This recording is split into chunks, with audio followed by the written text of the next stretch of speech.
Welcome to Cheater Confessions. Let's get started with today's story. I came home just after 8, the kind of late that makes the house feel smaller. The entry light was on.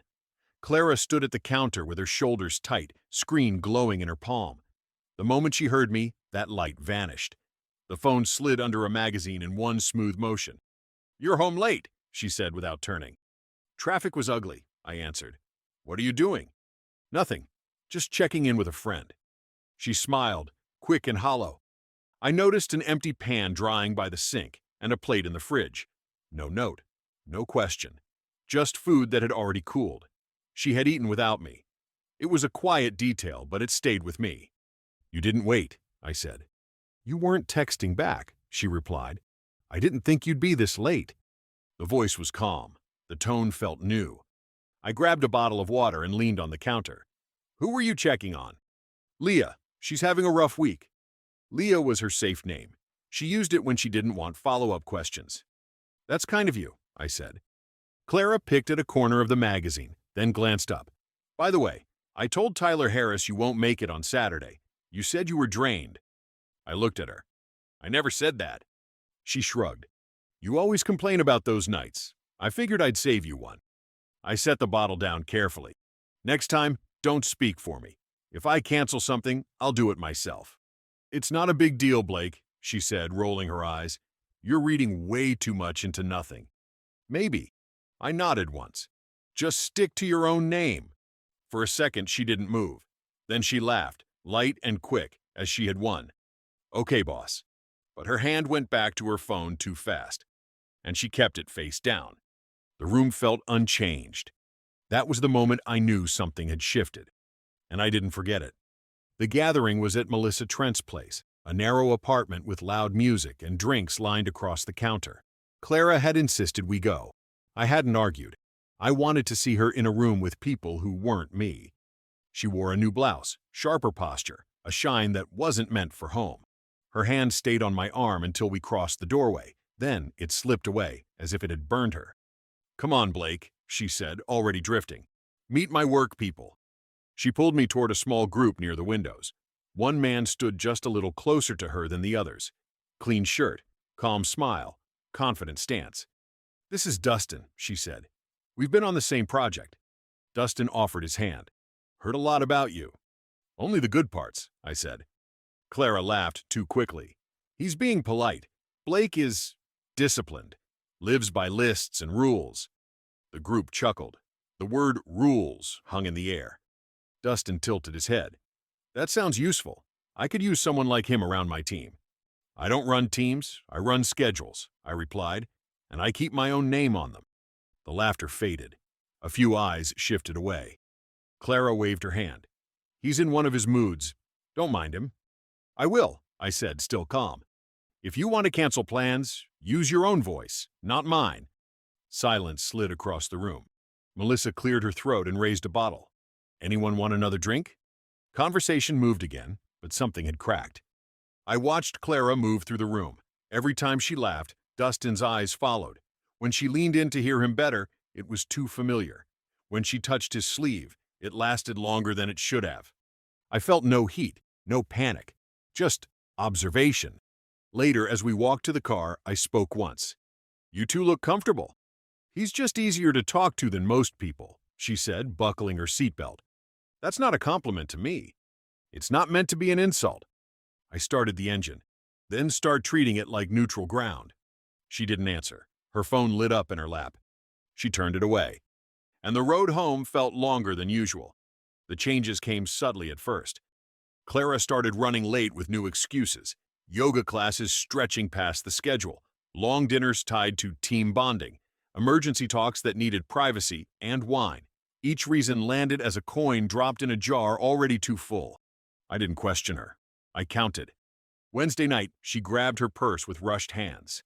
"I'm heading to Leah's," she said. "She needs company. Her boyfriend walked out on her." "What time will you be back?" I asked. "Probably morning. She doesn't want to be alone tonight." She didn't meet my eyes when she stepped out. The engine started fast. The driveway swallowed the silence she left behind. 2 hours later, curiosity, not jealousy, moved my hands. I checked Leah's public page. One scroll was enough to answer everything. She was in Denver, conference badge, hotel mirror selfie. The timestamp glared. I picked up my jacket and walked outside. Clara's car location sat in my phone, a small blue dot across town. I followed it until sleek apartments climbed out of the dark. A black sedan pulled in ahead of me. Dustin stepped out. He checked his phone, then looked up. Clara's car was already there. She stepped out smiling, the kind she hadn't aimed at me in weeks. Their embrace was brief, but it held weight. They walked toward the entrance without hesitation.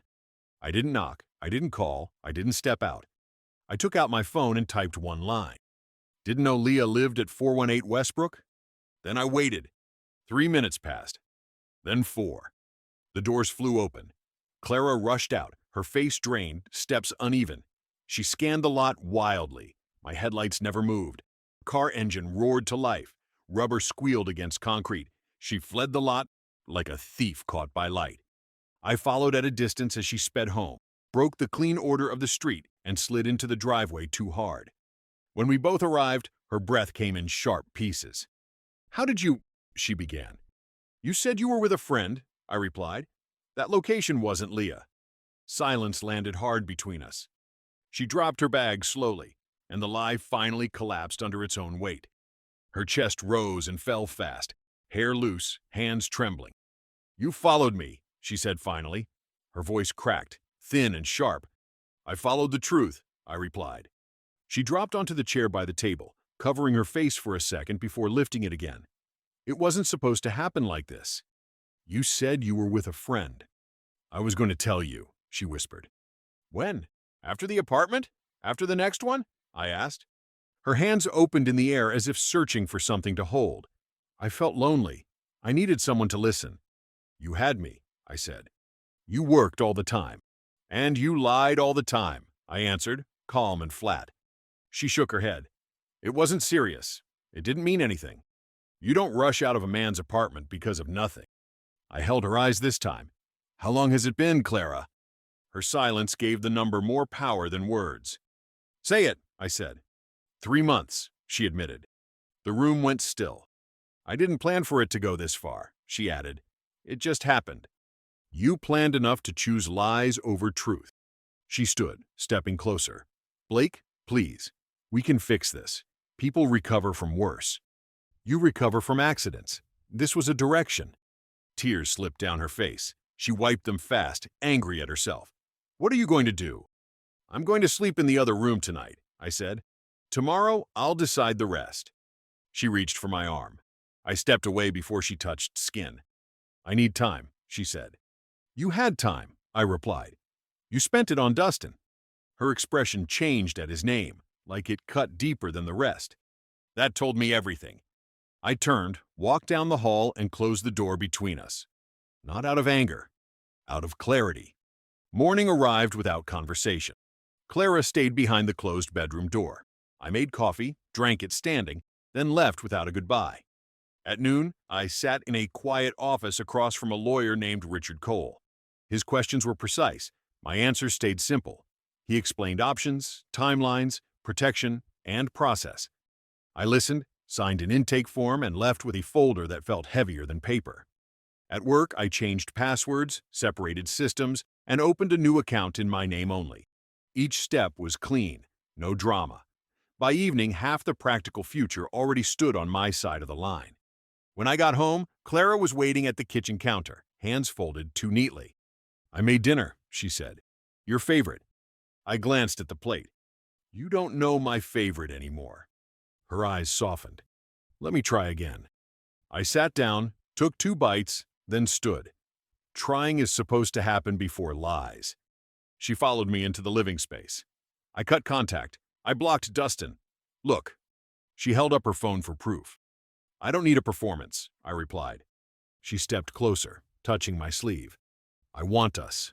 I'm choosing you." "You already chose," I said, easing free. "Now I'm choosing too." Her lip trembled. "So that's it?" "Not yet," I answered. "But we're past apologies."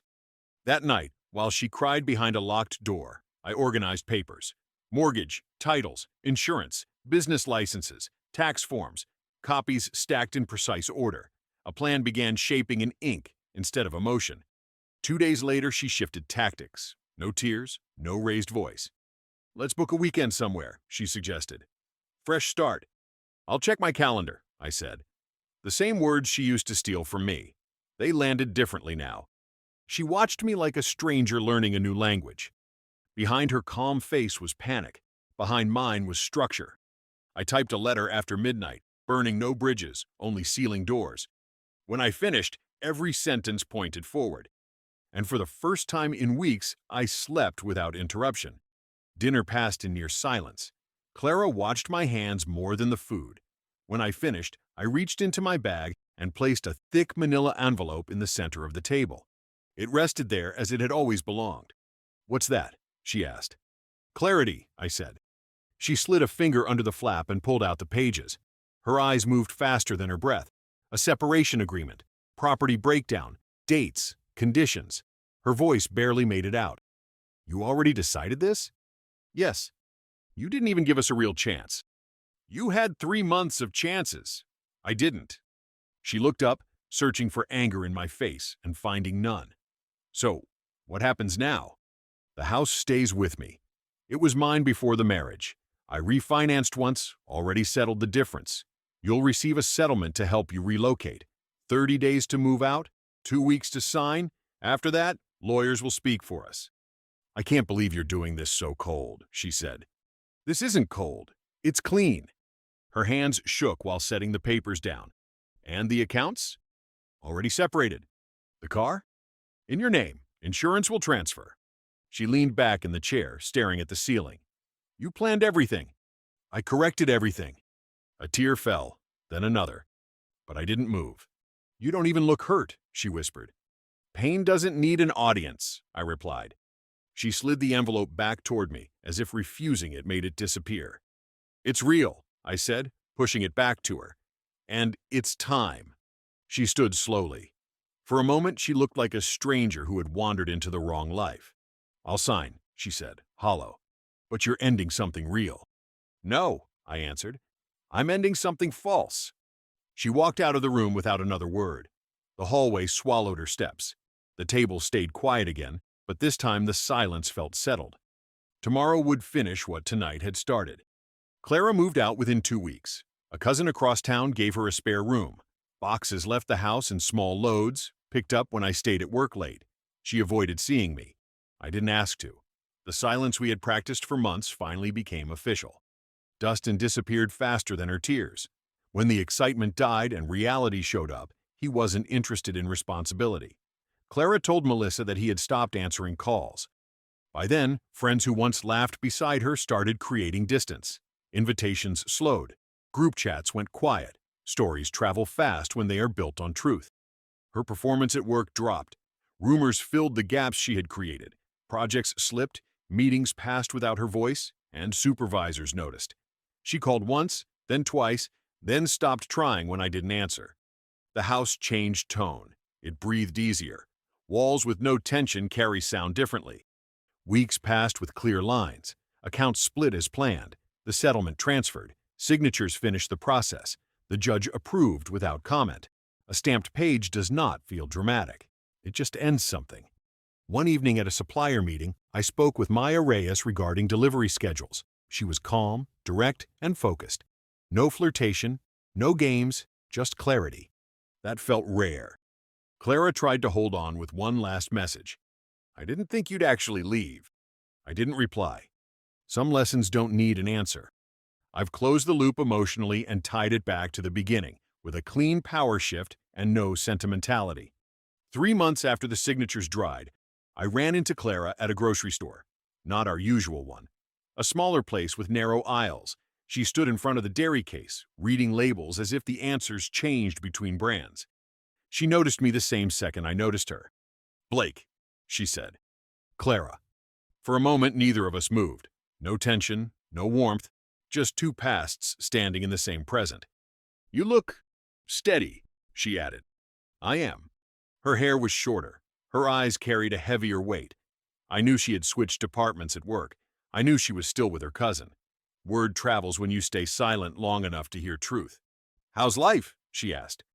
Clean, organized, honest, I replied. A faint smile appeared, then faded. Dustin didn't turn out to be much. I never expected he would. She let out a breath she'd been holding too long. I thought I'd feel free. I just feel small. You were never small, I said. You just traded respect for attention. The words landed without anger, only fact. On the other side of the aisle, Maya Chen lifted a basket and gave a small wave. No claim, no pressure, just presence. Is she someone? Clara asked. She's someone who doesn't hide her phone, I answered. That was the moment the story closed for her. She nodded once, like a person receiving a final instruction. I am sorry, she said finally. I know, I replied, and I forgive the version of you that didn't know better. But I don't invite her back. She studied me as if memorizing the new shape of a man she no longer had. Goodbye, Blake. Goodbye, Clara. I watched her walk away, no urge to follow, no need for answers. Later that night, at my house, I set my phone on the counter and walked to the window. No need to turn it face down, no need to lock the screen, no name to hide from. The quiet felt earned, not empty. That first night, she slipped her phone under a magazine. I had ignored the warning. Now, I don't ignore the truth. Respect is not something you negotiate after it's gone. It's the entrance fee. And once it isn't paid, you leave the building without looking back. Thank you for watching.